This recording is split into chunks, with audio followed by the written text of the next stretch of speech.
Last night, President Biden had given a speech on the 1 year anniversary of the pandemic starting, and I wanted to take a couple of moments to really share with you what was happening with the speaking voice and body language and what that means. So, there was a lot of times during the speech where he opened his hands and he did this accentuating piece. So, for example, near the beginning, he said, "We all lost something." And so when he slowed down and he literally accentuated or articulated with the rhythm, with his body, "We all lost something," he was conveying in that moment the importance of what he wanted us to hear. And the open hand is about, I'm open, I'm here, I'm listening. He also, in the speech, softened his voice numerous times where he really wanted to show a sense of gentleness and compassion and that he was understanding what the American people were going through. So, for example, there was a point where he said, "I know it's been hard." And you can just see all the tension released from his body and openness happen and a softness in his voice. There are many times where he deliberately would be loud and over accentuate for us to go and pay attention. So, for example, that part where he said, "Vicious hate crimes against Asian Americans who have been attacked, blamed, and scapegoated." And it literally, the way that he said it was so boom, boom, boom, that it makes you go, pay attention and listen. And then from there, after you're paying attention and listening, then he goes to a very soft and gentle voice where he said, "And many of these people are on the front lines and serving you and serving us." And then, so we get our compassion open, and then he goes, "And still, and he hits that. So he articulates the still twice for us to hear it, and articulates it even more on the second round. So we really go again and really get the message.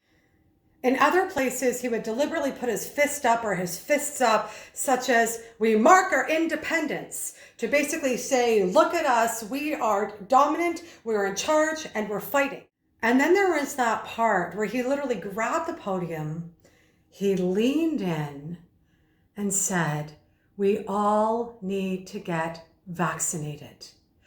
And what he did is, by leaning in and softening his voice, he created intimacy and urgency. He also at one point went extraordinary and really lifted and opened his arms.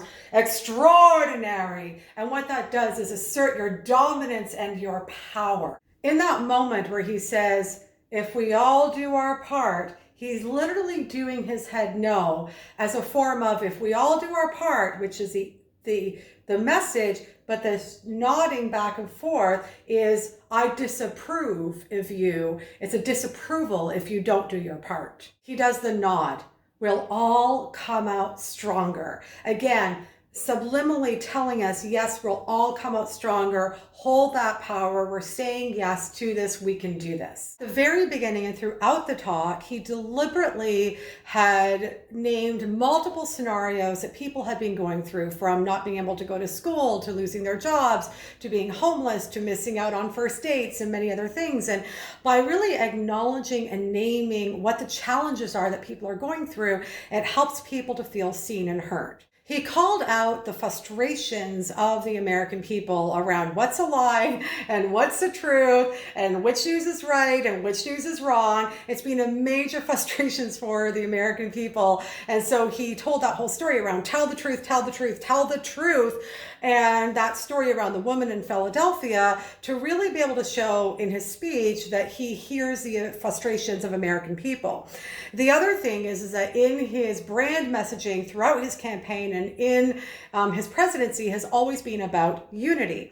And so again, he tells a story of the two manufacturing companies that are competitors who actually come together to really work together to get the vaccine out there for the greater good. And he talks about how the mayors and the people in charge in both the red states and the blue states, again, are working together. So he's reinforcing his brand message, which builds trust.